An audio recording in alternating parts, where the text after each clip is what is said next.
Alright, what is up, guys? Today I'm going to be working on my mom's 2016 Subaru Impreza. We're going to do two filters. What we're going to be doing today are some air filters. So this one should be for the intake, and then this one here is going to be for the cabin. So let's start with the intake one. I don't have my tripod with me today, so just bear with me, guys. It's going to be mostly just handheld. Alright, so let's get this box open. Hey. Okay, so there's the filter. I don't want that bag to blow away. Not good for the environment, but yeah, this is actually a reusable filter. I ordered this on Amazon, so it's a knockoff AEM filter, which is actually what I run. So yeah, this is a high performance, high flow, aftermarket reusable filter. So the reviews online were pretty good for this thing. I'll put the link below where I got this, and so if you want to order it, was like 10 bucks. My filter was, I think, 30 or 40, and this looks pretty solid. It's pretty similar to the quality of the filter from AEM that I got. The reviews online were pretty good, so let's put this in the car and we'll see how it sounds and how it runs.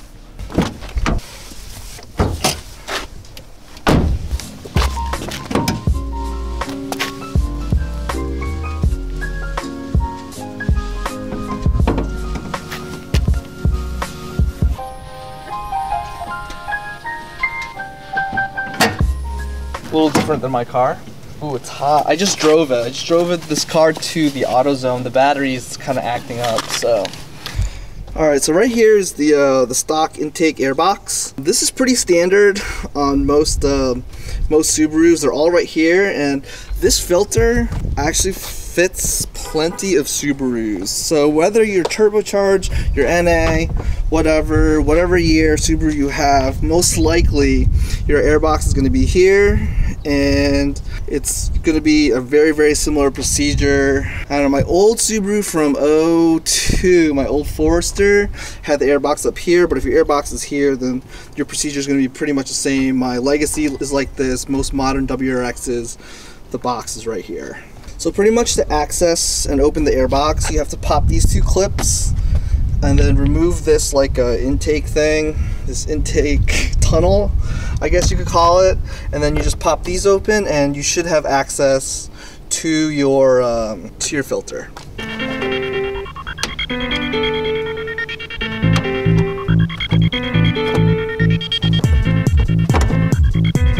Alright, so getting that little piece out was pretty easy. It usually always is. Pop this, and I think there might be some bolts here. There's a bolt there. There's one here. But I might be able to get the filter out without taking those bolts off, so let's see if I can get it out.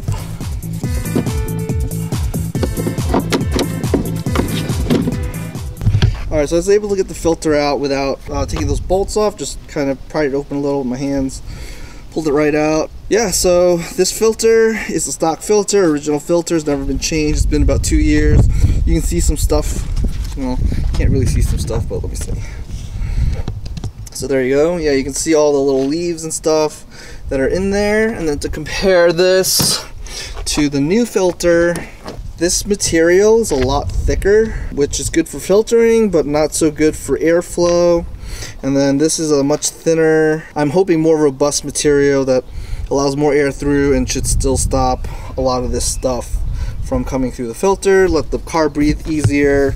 As far as gains, you're probably not going to see that much in performance, especially with an NA motor with a stock airbox filter. Engineering Explained just did a video comparing stock filter versus aftermarket filter versus, I think, like no filter. It was a very interesting video. He found that I think it was like 1% increase. But what's nice is this is just a quality product, and maybe the top speed, there's not much of a gain, but I feel like the car does act a little quicker, and it does give nicer sounds with an AEM filter or this type of reusable non-oiled filter. So I'm interested to see what it does in this car. At the very least, it's a reusable filter, so you're not, you know, you can recycle the filter. Like this one, I'm just gonna throw in the trash and that's it. So yeah, garbage. All right, so let's put this new filter in, and then we'll do the cabin filter next. All right, so just like peeking in there, you probably won't be able to see on the camera, but down at the bottom of this, there's a bunch of like just stuff, dirt, and stuff that have fallen to the bottom now that I've taken the filter out. So I'm gonna do my mom a solid. I'm gonna take this front piece out and just like bang out all the dirt and debris, so it's a nice clean air box, because she hasn't had this car serviced for the filter in 2 years, and hopefully next year we'll clean this one out.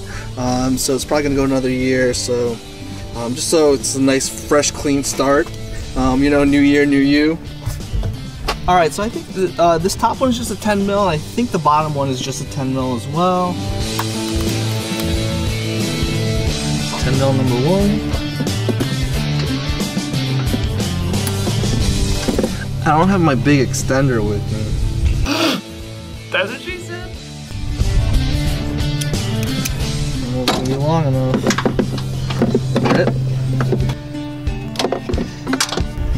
Ow, fuck. Just burnt myself.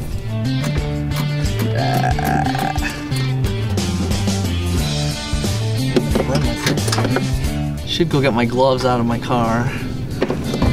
Got him. Alright, Mom, this is for you.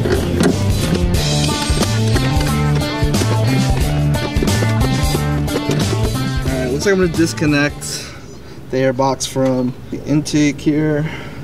This piece just isn't pulling out by like just the smallest amount. Just enough to not make it. Yes, alright. Didn't disconnect the sensor, but that's all you gotta do is tap this out. Now it's all clean inside. So yeah, I guess, I don't know if they're doing the turbo ones, but the NA Subarus, they're getting this charcoal filter on the intake that goes behind the filter. It's supposed to prevent emissions coming out the intake. I don't know. If this was my car, I'd probably just delete that. But it's not my car, so I'm just gonna leave it alone. Stick this bad boy back. Just put a little filter part in there now. I think.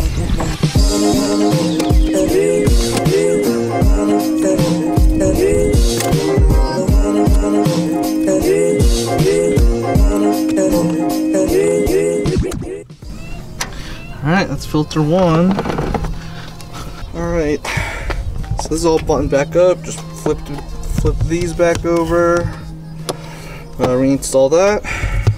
New filters in. Boom. Only burnt my hand like 3 times. Okay, time to tackle this in-cabin filter. Some old Subarus have them underneath the glove box, but for these more modern ones, I believe they sit behind the glove box. Mine sits behind this glove box. So we actually have to take the glove box out. So what you do is you open the glove box, and then under here, where the glove box actually attaches on both sides to the car, that's where you want to stick your hand and kind of pull. So I'm gonna put my hand all the way to the side of the glove box here. Detach that side.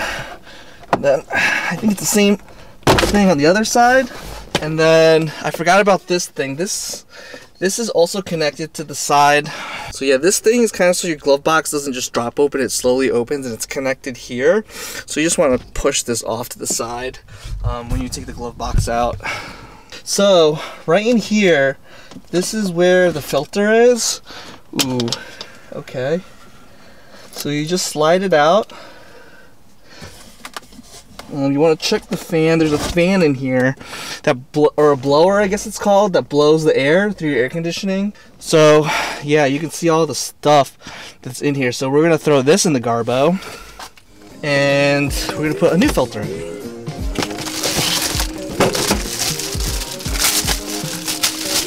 Okay.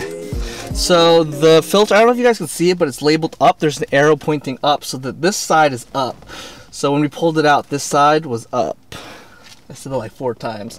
All right, but you guys get it. So all you got to do is push this in. And then you put your glove box back and you're done. Let me get this all out of here. So just make sure you put your little thing back on, and then you pretty much just push. You line up the feet here at the bottom of the glove box where they connect, and you just push, and that's it. Boom. Alright guys, that's it. That's 2 simple filters you can change yourself. Keeps the air in the car moving, you know. So if the air inside your car is smelling a little stinky, try changing your filter. If it's been a year or 2 since you changed your intake filter, you know, go ahead, swap that out, get one of these cleanable ones. Maybe in a future vlog I'll show you guys how to clean them. So yeah, two easy upgrades, 2 easy just maintenance things you can do. Thank you so much for watching the vlog. If you made it this far, I encourage you guys to hit like on the video and hit that subscribe button. In the comments below, let me know if there's any other modifications or maintenance things you guys want to see me do to my mom's 16 Impreza. Alright, later guys, thanks.